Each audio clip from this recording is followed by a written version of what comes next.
je suis réellement terrifiée et je crois sans doute que je suis hantée.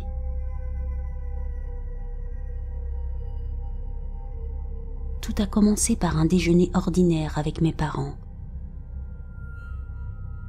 Après avoir terminé notre repas, nous avons décidé de visiter la librairie Barnes & Nobles de l'autre côté de la rue.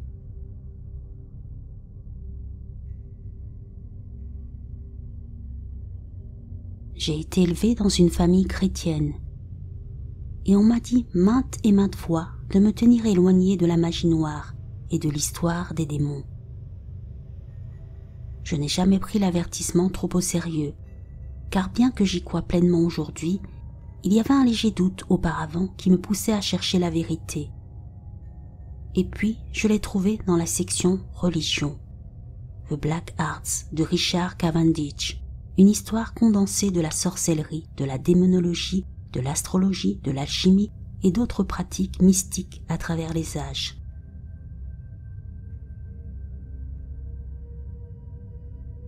Cela semblait être une lecture très intéressante. J'étais très attirée par ce livre d'une certaine manière. Dès que je l'ai vu, je l'ai voulu. Je voulais me plonger dans cette sombre histoire. Il y avait quelque chose d'étrange dans ce sentiment, mais je n'ai rien pensé à ce moment-là. Avec le recul, je crois maintenant que c'était un avertissement. Peut-être que le livre me signalait de ne pas m'impliquer à moins que je ne le veuille vraiment, comme s'il n'y avait pas de retour en arrière possible.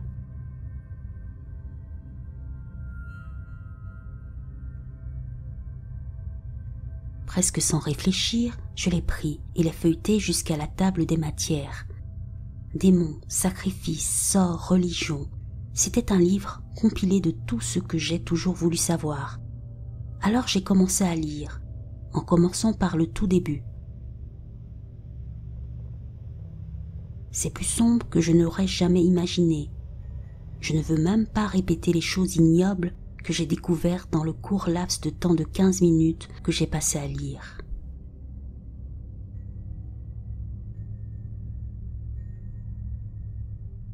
Mais à ce moment-là, je ne m'en rendais pas compte. J'ai aimé chaque seconde de cette lecture. Je me suis presque demandé comment j'avais pu vivre 21 ans sans connaître aucune de ces choses. Le vrai problème est venu lorsque mes parents sont venus vers moi et m'ont dit qu'ils aimeraient partir. Ils avaient proposé de conduire et de payer le déjeuner ce jour-là. Je n'avais pas apporté mon portefeuille. Incapable de payer le livre moi-même, je les ai suppliés de l'acheter, mais ils ont refusé. Croyez-moi, j'ai fait tout ce que j'ai pu, j'ai même envisagé de le voler, mais je ne suis pas comme ça. J'ai décidé de le cacher sur une autre étagère et de revenir le chercher. Au moment où j'ai tourné le dos à l'étagère où je l'avais placé, j'ai été dégoûtée à l'idée de le vouloir et de le lire.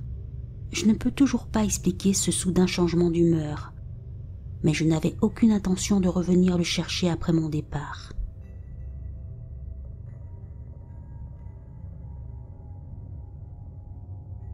Quand la nuit est tombée, c'est là que j'ai remarqué quelque chose d'étrange.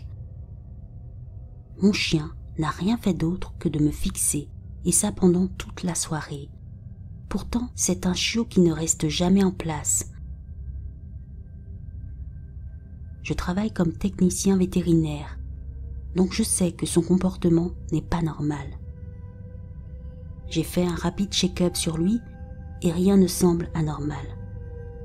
Quand je le repose, il me regarde fixement, pas de grognement, pas un seul bruit, juste un regard froid et vide. Ça m'a mis très mal à l'aise et ça n'a fait qu'empirer. Le lendemain matin, je me suis réveillée avec une dent dont il manquait le plombage, qu'on m'avait posé il y a au moins 10 ans. J'ai lu sur Google que les plombages sont connus pour tomber au bout d'un moment. Alors, ça ne m'a pas inquiété plus que ça, jusqu'à ce que je regarde la dent dans le miroir. Eh bien, elle était noire, ébène, et une dent qui meurt et devient aussi noire en une nuit, c'est totalement impossible.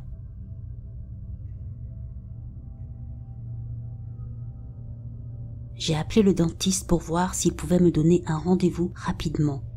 Je l'ai eu pour l'après-midi. Quand je suis arrivée, ils ont fait une radiographie rapide et m'ont assis sur une chaise. Mon dentiste m'a dit que j'avais effectivement perdu mon plombage. Mais il a commencé à rire dès que j'ai demandé pourquoi elle est noire. Il m'a montré un miroir et là, elle n'était plus noire, plus du tout. Étrangement, celle-ci était redevenue normale. Je lui ai promis que je ne voyais pas des choses. Il a essayé de me convaincre que c'était sûrement l'éclairage, mais je vous jure que c'est impossible. C'était aussi sombre que le noir peut l'être. Puis, mon dentiste a fait le plombage de ma dent et m'a laissé partir.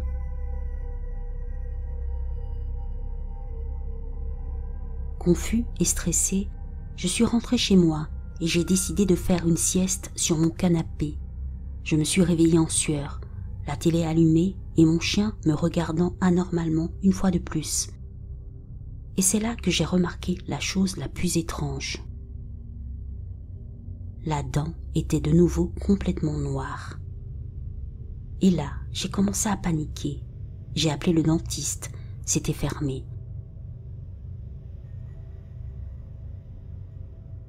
Comme je suis superstitieux, je deviens super paranoïaque. Je repense au livre, me demandant s'il peut avoir un rapport avec les événements étranges. Soudain, je reçois un appel téléphonique. Je ne reconnais pas le numéro. Quand je réponds, on me dit que c'est la boutique Barnes & Nobles. Je suis incapable d'exprimer avec des mots la peur qui m'a immédiatement envahi. L'employé me dit que ma commande est arrivée et qu'elle est prête à être retirée. Vous pouvez deviner ce que c'était. Un livre, le livre.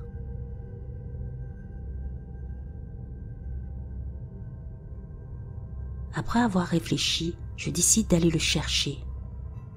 Je me suis dit que je pourrais peut-être trouver un passage qui pourrait m'aider ou découvrir qui me l'a envoyé.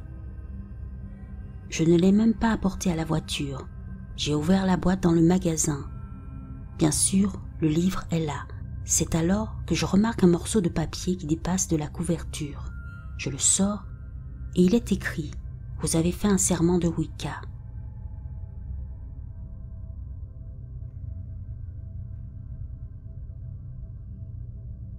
J'ai reçu le livre hier. Ma dent est devenue noire. Mon chien me regarde étrangement.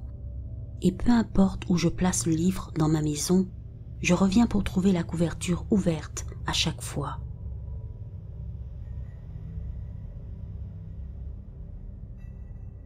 J'aimerais savoir ce qui m'arrive. Je suis trop terrifiée pour chercher quoi que ce soit en rapport avec le mot Wicca. Suis-je en sécurité? Que dois-je faire avec ce livre?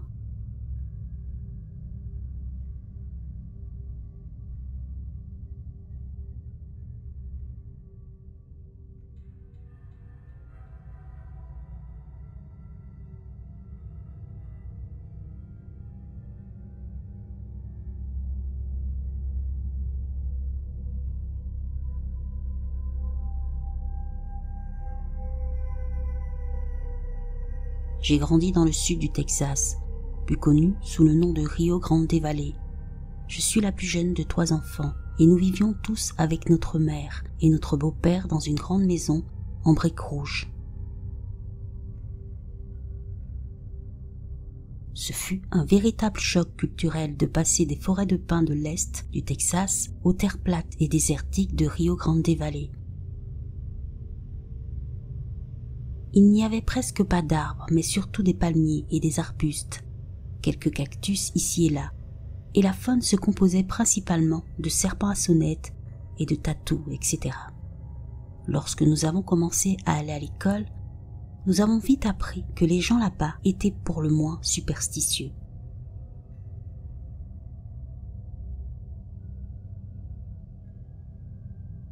Lorsque nous avons emménagé dans cette maison, j'étais une enfant heureuse et chanceuse qui n'avait pas à s'inquiéter. Je me suis fait des amis dans le quartier et je suis même devenue la meilleure amie d'une fille qui vivait juste derrière nous. Elle avait la famille la plus superstitieuse de toutes celles que j'avais rencontrées. Elle était l'aînée de 4 filles et leur mère était très protectrice, du moins à mes yeux. Elle ne les laissait pas regarder Harry Potter parce qu'il est associé à la sorcellerie. Elle allait à l'église 3 fois par semaine et elle ne fêtait pas Halloween. Tout cela étant dit, la mère adorait quand même raconter des histoires de fantômes et de folklore mexicain. C'était la chose la plus cool chez elle. Un soir, elle nous a raconté l'histoire de la Mujer Lechosa. En gros, avec mes propres mots, il s'agit d'une sorcière ou bruja qui peut se transformer en un grand hibou.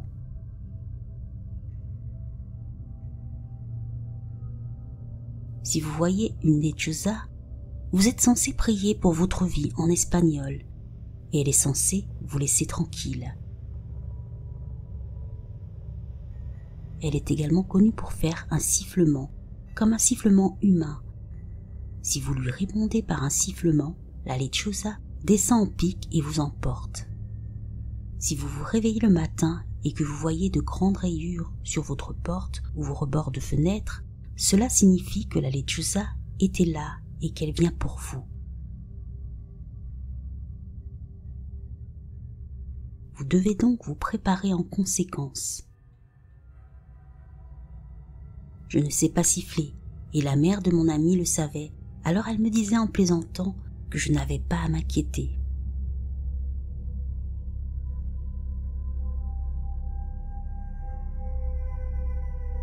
Après des années à entendre cette histoire de diverses manières, de la part des professeurs, des parents, d'autres amis et dans les livres, elle était aussi ancrée dans ma tête que n'importe quel vieux conte. Je me réjouissais de l'entendre à l'école à l'occasion d'Halloween. C'était une histoire effrayante de plus qui nous donnait une poussée d'adrénaline à nous les enfants. Je n'ai jamais pensé que ces histoires deviendraient un jour une réalité pour moi.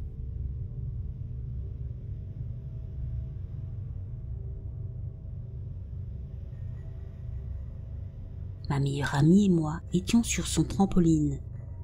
On est resté assez tard, vers 22h, et c'était la pleine lune. Nous avons passé du temps à parler et à regarder les étoiles jusqu'à ce que nous entendions un sifflement. Nous savions qu'il ne fallait pas siffler en retour. Au lieu de cela, nous sommes restés là, figés, à regarder le ciel et à écouter attentivement le sifflement qui venait de loin.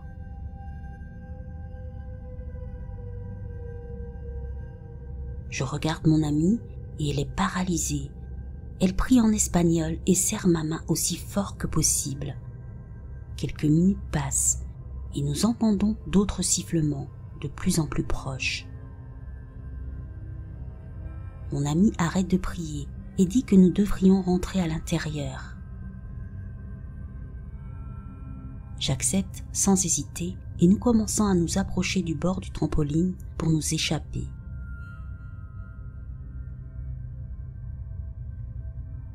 À ce moment-là, je l'ai entendu et je n'oublierai jamais ce que j'ai vu. On a senti le vent de ses ailes et on l'a aperçu à peut-être 15 pieds au-dessus de nos têtes. Un immense hibou, blanc comme neige, peut-être 12 pieds de large d'un bout à l'autre des ailes, flottant juste au-dessus de nous. Ses yeux étaient noirs. Sa tête ressemblait à celle d'un hibou, mais ses pieds étaient humains. Il avait d'énormes pieds humains, avec de longues serres noires qui semblaient s'agiter, tandis que ses yeux froids et démoniaques fixaient sa proie. Il m'a regardé et a poussé un cri effrayant. Mon cœur a fait un bond jusqu'à mon cou et je n'avais jamais couru aussi vite.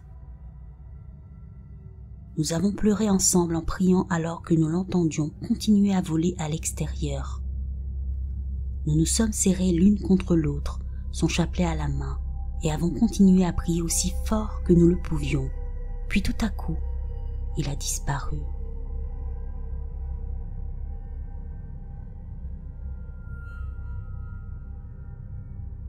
Depuis ce jour, nous sommes toutes deux terrifiées par les hiboux.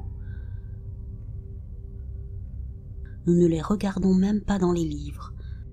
Chaque fois que j'en vois un, je pense au visage de la lechuza, presque humain et presque hibou. Un étrange hybride démoniaque qui n'est pas de ce monde.